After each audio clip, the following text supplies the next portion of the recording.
अब भाई कोई वर्दी पहन करके आया है, भले ही भीतर देशभक्ति नहीं है, लेकिन वर्दी है तो पुलिस वाला ही ना, आप खड़े तो हो जाओगे उसको देख के। ठीक वैसे ही कोई स्वरूप से ही संत है, मन से नहीं है, विचार से नहीं है, बुद्धि से नहीं है, तो तब भी उसका सम्मान करो।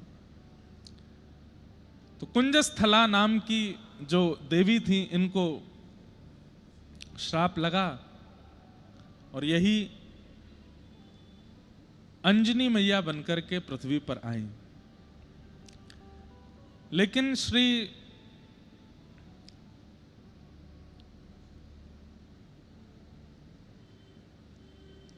अंजनी मैया के मन में भाव था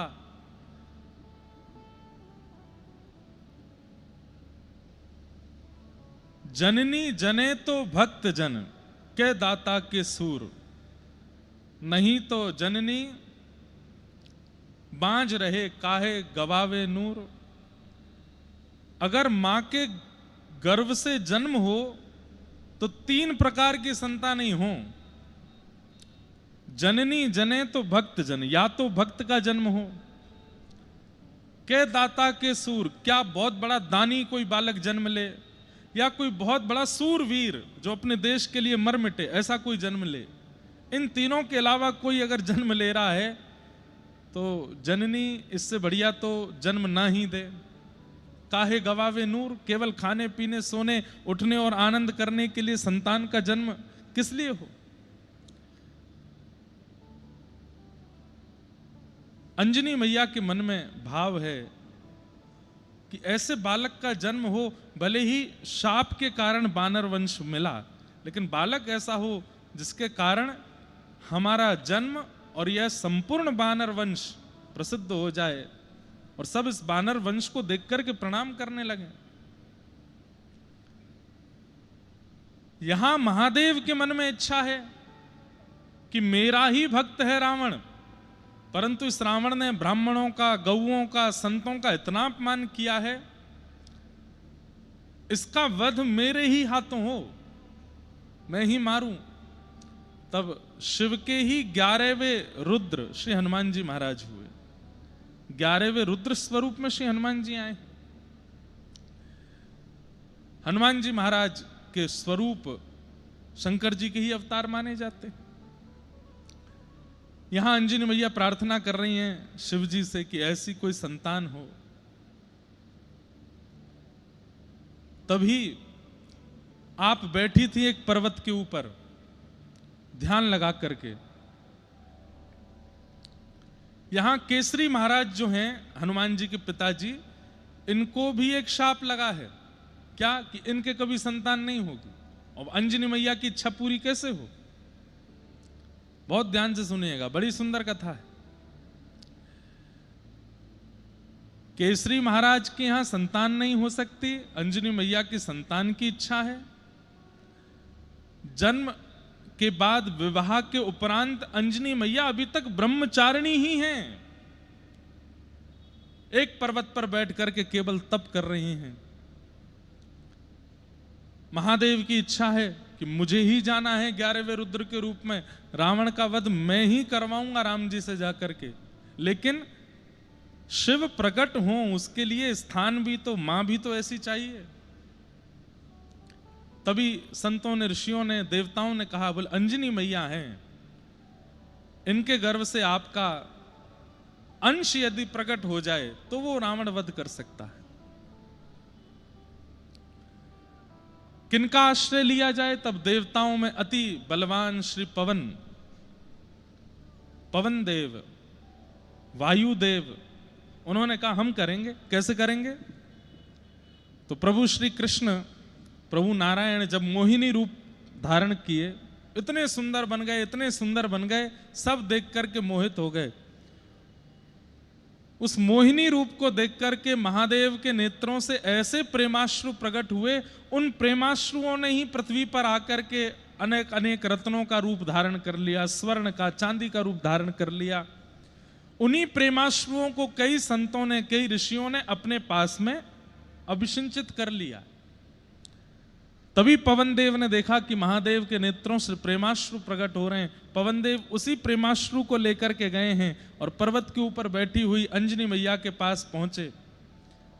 ध्यानस्थ बैठी हैं। तभी उनको ऐसा अनुभव हुआ जैसे मानो किसी ने उनके अंग का स्पर्श किया हो। तुरंत अंजनी मैया के नेत्र खुल गए। कौन है? कौन मेरा स्पर्श कर रहा है? मैं ब्रह्मचारिणी हूं, किसकी इतनी हिम्मत हुई जो मेरा स्पर्श करे? तुरंत पवन देव बोले, मैया मैं हूं, आप बिल्कुल चिंतित मत होइए। आपने मेरा स्पर्श कैसे किया? मैं पवित्र नारी हूं, आपने मेरा स्पर्श किया कैसे? पवन देव बोले, मैया मैं पवन देव हूं, चींटी से लेके हाथी तक सबके स्पर्श करने का अधिकार है मेरा। मैं सबको स्पर्श कर सकता हूं, मुझसे ज्यादा पवित्र कोई है नहीं। इसलिए आप बिल्कुल चिंतित मत होइए कि मेरे स्पर्श से कहीं कोई अपवित्र भाव ना आया हो। मेरा अधिकार है आपको स्पर्श करने का। क्यों आए हैं आप? बोले कि मां आपके चित्त में जो इच्छा है उसकी पूर्ति के लिए आया हूं। आप बिल्कुल सावधानी से बैठे रहिए, मैं आपके कर्ण रंध्र से कुछ भाव आपके चित्त में अभिसिंचित करूंगा, जिससे एक ऐसा बालक आपके कुल में प्रकट होगा जो प्रभु की सेवा, प्रभु की सहायता करे, जो आपकी इच्छा, जो आपकी भावना, उन सब की पूर्ति करे। और अंजनी मैया ध्यानस्थ बैठी हैं और तभी कर्ण रंध्र से वह प्रेमाश्रु महादेव का गर्भ में विराजमान हुआ और अंजनी मैया के गर्भ से प्रभु श्री हनुमान का अवतरण हुआ। अब देखो कितनी कथाएं हैं। एक कथा यह भी है। अब इस कथा से शंकर सुवन भी हो गए, पवन तने भी हो गए। पवन के द्वारा प्रयास करने पर प्रकट हो रहे हैं, शंकर जी के प्रेमाश्रु से हो रहे हैं, तो दोनों भाव हो गए। और वो प्रसिद्ध कथा सबने सुनी है कि कैकेयी जी का जो खीरांग था उसको एक चील लेकर के उड़ी और जाकर के वहां अंजनी मैया की गोद में छोड़ दिया। उसको पाकर के श्री हनुमान जी महाराज का प्रादुर्भाव हुआ। तो उस भाव से वो केसरी नंदन भी हैं। केसरी नंदन इसलिए भी हैं क्योंकि अंजनी जी के, हनुमान जी के पिता तो केसरी भगवान ही हैं।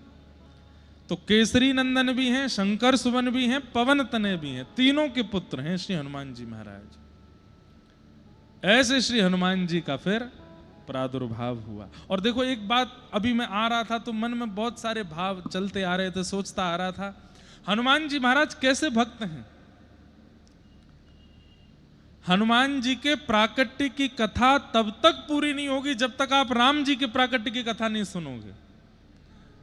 मतलब किसी भी स्थान पर, किसी भी परिस्थिति में हनुमान जी अपने आप को आगे नहीं रखते। सब जगह मेरे राघव जी आगे हैं। आज हनुमत जन्मोत्सव की कथा जहां कहीं भी कही जा रही होगी विस्तार से, उसमें सबसे पहले यही कहा जा रहा होगा, एक बार भूपत मन माही, भई ग्लानि मोरे सुत नाहि। यहीं से ही प्रारंभ हो रहा होगा।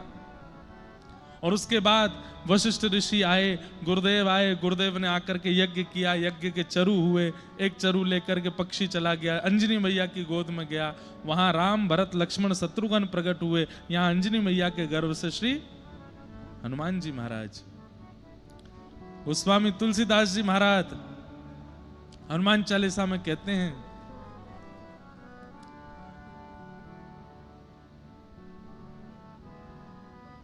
रघुपति कीनी बहुत बड़ाई। आगे क्या है? नहीं, हमको आती नहीं, हनुमान चालीसा में बताओ क्या है। रघुपति कीनी बहुत बड़ाई, भरत सम भाई। क्योंकि भरत जी जिस चरु से प्रकट होने वाले थे, कैकेयी मैया के गर्भ से, वही चरु लेकर के गई है चील और जाकर के दिया है अंजनी मैया को।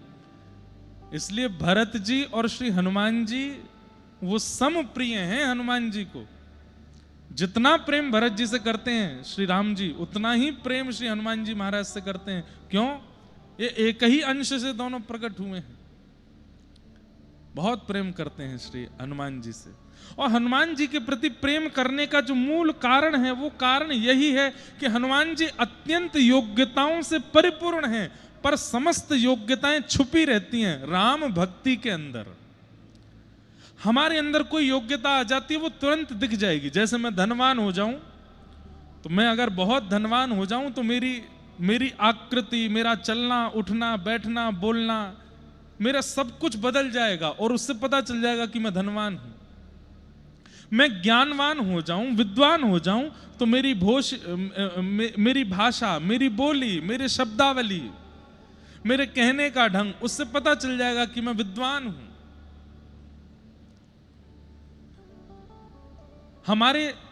हमारे शरीर की गतिविधियां हमारी योग्यता का परिचय दे देती है, पर हनुमान जी को देख करके कोई नहीं कह सकता कि इनमें अत्यंत योग्यताएं हैं। क्यों? सब भक्ति के आड़ में छुपी रहती हैं, भक्ति के अंदर दबी रहती हैं। इसलिए हनुमान जी राघव जी को अति प्रिय हैं।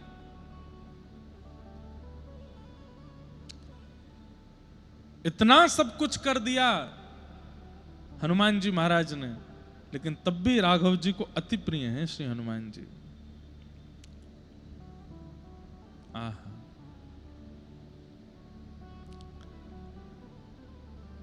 सीता सुध लेकर के आए, लंका जाकर के पूरी लंका जला के आ गए। सबने प्रशंसा की हनुमान जी महाराज की, वाह हनुमान जी, आपने जो किया कोई नहीं कर सकता, हनुमान जी आप जैसा कोई नहीं है। हनुमान जी ने अंत में एक ही उत्तर दिया, बोले तब प्रताप रघुनाथ, ये मेरी सामर्थ्य नहीं है, ये मेरे राम जी का प्रताप है, जिनकी कृपा से मैंने ये सब किया। हम आप सब कैसे हैं? हम में और आप में कैसा स्वरूप है कि हम जो भी कुछ करते हैं सब में अपनी योग्यता का भाव रखते हैं।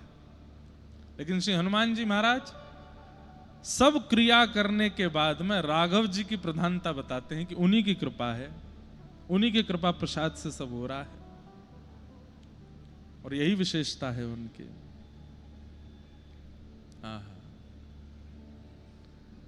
हनुमान जी महाराज प्रथम बार मिले जब राम जी से, राम जी और लक्ष्मण जी दोनों सिया जी की खोज कर रहे हैं, और खोज करते करते जैसे ही ऋषिमुख पर्वत से देखा है कि दो वनवासी चलते हुए आ रहे हैं, अत्यंत सुकुमार, अत्यंत कोमल, अत्यंत सुंदर, हनुमान जी महाराज रूप बदल करके पहुंच गए हैं, एक ब्राह्मण का रूप धारण करके गए हैं, और जाकर के श्री राम जी से उनका परिचय पूछ रहे हैं कि आप कौन हो और आप इस प्रकार से यहां वन में विचरण कर रहे हो। आपके चरण देख करके लगता है कि रुई के ऊपर भी चरण रखोगे तो आपको पीड़ा हो जाएगी। इतने निष्ठुर वन में बिना पादुका के आप कैसे घूम रहे हैं? आपका नाम क्या है? आप कौन है? कहां से आए हैं?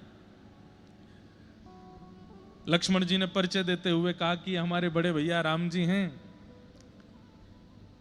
अयोध्यापति दशरथ जी के पुत्र हैं, राघव जी हैं, हम इनके छोटे भैया लक्ष्मण जी हैं, हमारी भाभी मां सिया जी का किसी ने हरण कर लिया है, उन्हीं को खोजते हुए ढूंढ रहे हैं। जैसे ही सुना ये प्रभु श्री राम हैं, तुरंत हनुमान जी महाराज ने प्रणाम किया, रूप नहीं बदला, ब्राह्मण रूप में ही प्रणाम किया, चरण पकड़ लिए, कहने लगे अरे अरे मैं तो आपका दास हूं, आप तो मेरे स्वामी हैं, आपकी प्रतीक्षा में ही तो मैं बैठा था।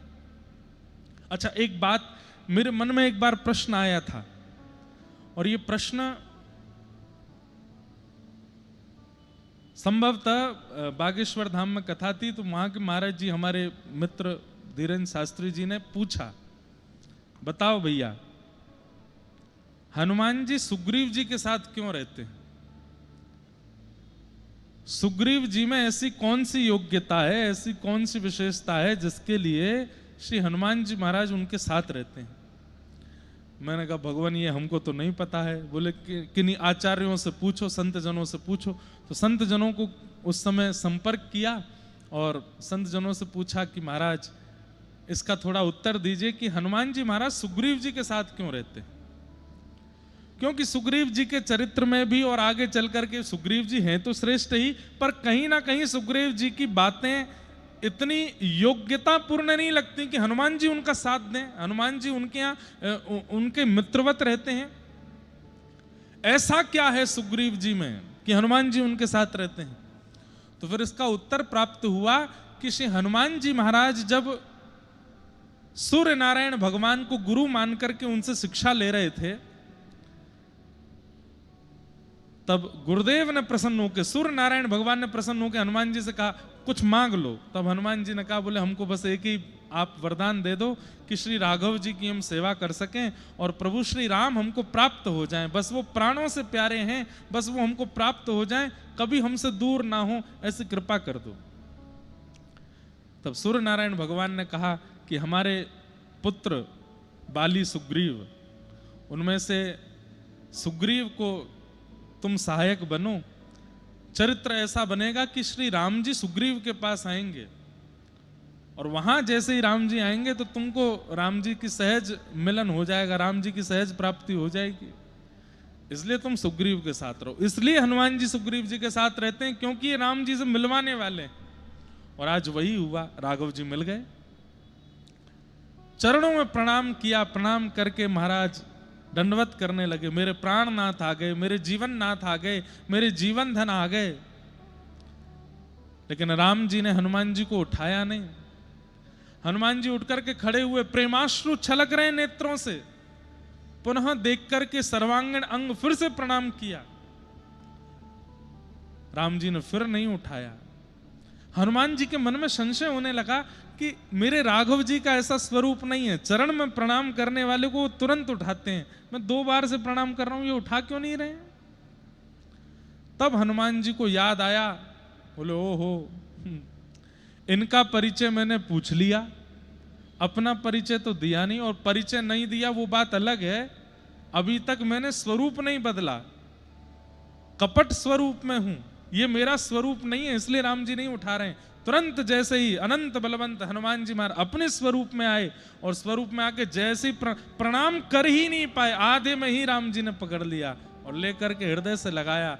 हनुमान जी महाराज ने शिक्षा दे दी हम सबको, जैसे हो वैसे ही प्रणाम करियो, तभी राम जी देखेंगे।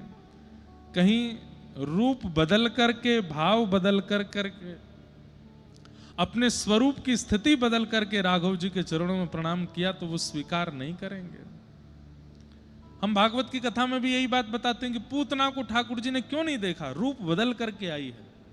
यहां हनुमान जी महाराज प्रणाम कर रहे हैं, जो अत्यंत प्रिय हैं राघव जी को, उनको भी नहीं उठा रहे हैं, क्यों? रूप बदल करके आए। रूप मत बदलो, जैसे हो वैसे रहो। उस स्थिति, उस अवस्था में ठाकुर जी के सन्मुख जाओ। हनुमान जी महाराज ने प्रणाम किया और प्रणाम करके श्री राघव जी ने उनको स्वीकार किया।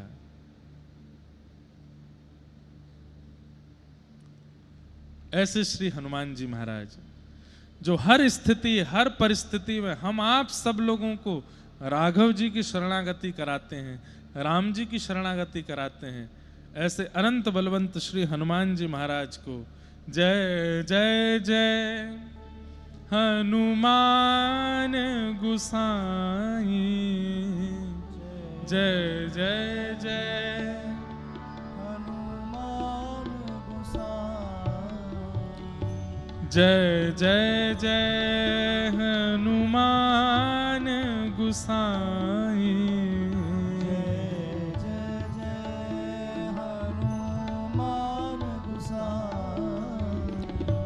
कृपा करहु गुरुदेव की नाहि, कृपा करहु गुरुदेव की। एक बहुत सुंदर चरित्र है। प्रभु श्री राम लंका से वापस अयोध्या की तरफ जा रहे हैं।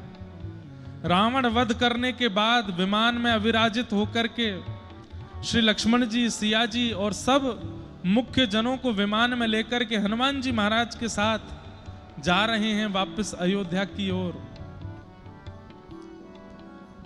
और श्री हनुमान जी महाराज जानकी जी के चरणों में बैठे हैं।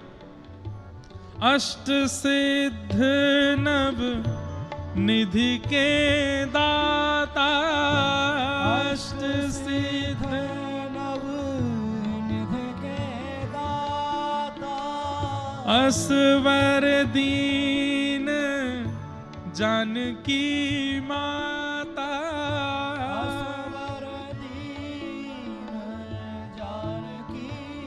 श्री जानकी जी ने हनुमान जी महाराज को सब वर दे रखे हैं। अष्ट सिद्ध नवनिधि के दाता, अष्ट सिद्धि और नवनिधि हनुमान जी को आती हैं ऐसा नहीं है। हनुमान जी अष्ट सिद्धि और नवनिधियों के दाता बन गए, मतलब किसी को 8 सिद्धियां नवनिधियां चाहिए तो हनुमान जी देंगे। स्वामी बना दिया है किसने? असवर दीन जानकी माता। तो लंका से वापस अयोध्या जा रहे हैं, विमान में बैठे हैं, प्रभु श्री राम बगल में बैठे हैं, लखन लाल जी खड़े हैं, सब मुख्य जन विमान में बैठे हैं और श्री हनुमान जी महाराज बिल्कुल चरणों में बैठे हैं। और चरणों में बैठ कर के लंका से लेकर के और जहां रावण ने हरण किया है वहां तक श्री हनुमान जी महाराज सब बताते जा रहे हैं। मैया देखो, यहां हमने ऐसा किया था, यहां से हमने सेतु बनाया था, यहां प्रभु श्री राम ने बैठकर के सब वानरों को उपदेश दिया था, यहां पर सुग्रीव के साथ प्रथम मिलन हुआ था, यहां इस स्थान पर मैं मिलने गया था, प्रभु श्री राम से पहली बार मैं यहां मिला था। सब स्थान दिखाते हुए, दर्शन कराते हुए जा रहे हैं। विमान चलता जा रहा है।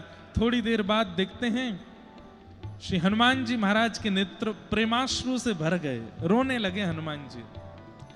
जानकी जी ने हाथ फेर करके, क्या क्या हुआ, आप रो क्यों रहे हो हनुमान जी, क्या बात है?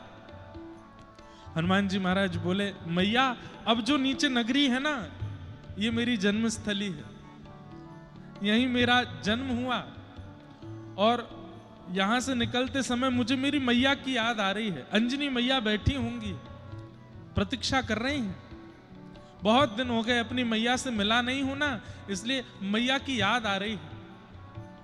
जानकी जी ने राघव जी को देखा, बोले कुछ कृपा कीजिए ना, थोड़ी देर के लिए चलते हैं, हनुमान जी की जन्मस्थली का दर्शन अंजनी मैया से इनको मिलवा देंगे, फिर अयोध्या चलते हैं।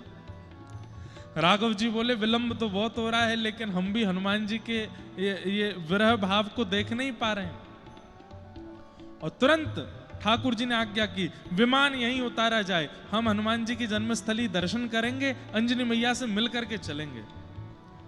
हनुमान जी महाराज बड़े प्रसन्न हो गए, प्रभु आप मेरी जन्मस्थली चलेंगे, मेरी मैया से मिलेंगे? बोले हाँ चलो, जल्दी चलो। तुरंत विमान उतरा है। अब हनुमान जी की जन्मस्थली कौन सी है, इसके ऊपर भी बड़े प्रमाण दिए जाते हैं, परंतु मुख्य रूप से ऐसा कहा जाता है कि नासिक में नासिक से त्र्यंबकेश्वर जाते हैं, वहां मार्ग में श्री हनुमान जी महाराज का जन्म स्थान मिलता है, ऐसा भाव रखते हैं। आहा, हनुमान जी आ गए। हमारे श्री हनुमानगढ़ी के पूज्य महंत जी श्री बजरंग दास जी महाराज हम सबके मध्य पधारे हैं। बोलो अनंत बलवंत श्री हनुमान जी महाराज की। हमारे परम पूजनीय श्री राजू दास जी महाराज, जिनके पावन सानिध्य में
एक बार हमारे पूज्य महंत जी का सब लोग करतल ध्वनि से स्वागत करें।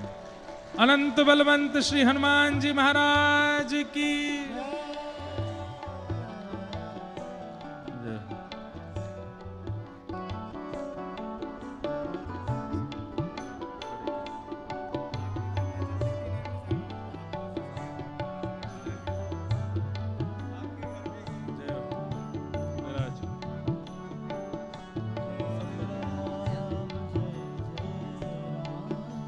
बस भैया चलो।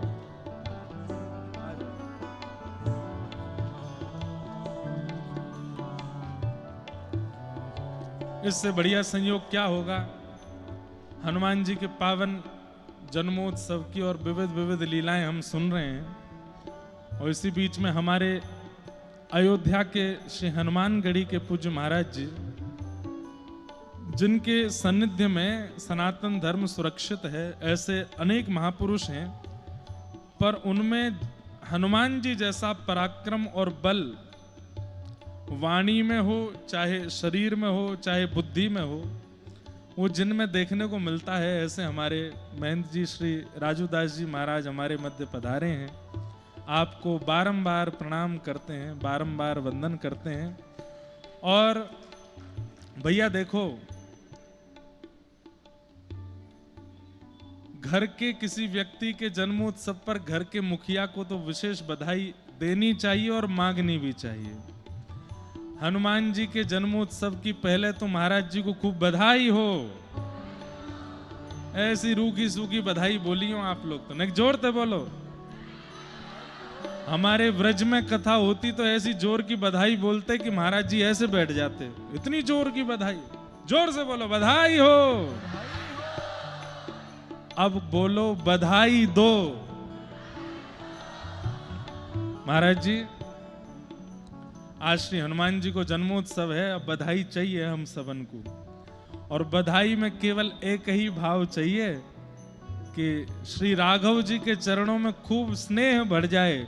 ऐसी बधाई हम सबको आप प्रदान कर दो। और साल 2 साल में हमको जो बधाई चाहिए कि हम अयोध्या कथा करने आते रहे, ऐसी बधाई हमको दे दो। एक बार श्री हनुमान जी महाराज तो प्रभु चरित्र सुनवे के रसिया हैं। प्रभु चरित्र सुनवे को रसिया, प्रभु चरित्र सुनवे को रसिया, राम लखन सीता मन बसिया, राम लखन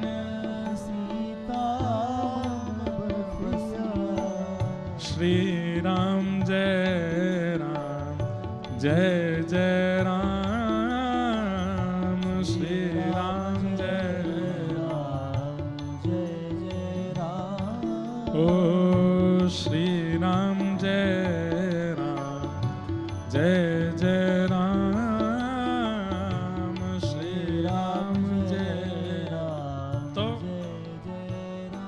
हम लोग प्रसंग सुन रहे थे, लंका विजय करके प्रभु श्री राम वापस अयोध्या जा रहे हैं, और तभी हनुमान जी महाराज नगरियों का दर्शन कराते हुए चले, अचानक से भावुक हो गए, रोने लगे। तो श्री जानकी जी ने पूछा कि हनुमंत लाल आप रो क्यों रहे हैं? बोले मैया ये मेरी जन्मभूमि है, जो नीचे अभी हम जिसके ऊपर से गुजर रहे हैं, मेरी मैया अंजनी मैया बैठी है, वर्षों से मैं मैया से मिला नहीं हूं, इसलिए भाव में भावुक हो गया हूं। तो श्री जानकी जी ने राघव जी को इशारा किया, बोले यहीं विमान उतारो, हनुमान जी की जन्मस्थली का दर्शन भी करेंगे और अंजनी मैया से इनको मिलवा देंगे, हम भी अंजनी मैया के हाथ का कुछ प्रसाद पाके फिर चलेंगे आगे। राम जी ने तुरंत विमान नीचे उतारा। हनुमान जी तो नाचने लगे, आप मेरी जन्मस्थली जाएंगे? तो हमने दर्शन किया, नासिक से त्र्यंबक जब जाते हैं, त्र्यंबकेश्वर, तो मध्य में एक स्थान पड़ता है, कई जगह ऐसी भावना कि वो भी हनुमान जी की जन्मस्थली है, और उस स्थान का दर्शन करके आपको लगेगा भी कि हनुमान जी की जन्मस्थली, क्योंकि वहां के पर्वतों की आकृति और वो स्थान का जो भाव है बिल्कुल वैसा ही है। विमान उतार करके जैसे ही प्रभु श्री राम, जानकी जी और सब विशिष्ट जन उतरे हैं विमान से, हनुमान जी महाराज तो नृत्य करते हुए राघव जी को लेकर के चल रहे हैं। ठाकुर जी यहाँ से बाएं है जाओ, यहाँ से दाएं है जाओ, बस आगे ही है, पर्वत पर मैया बैठी हैं।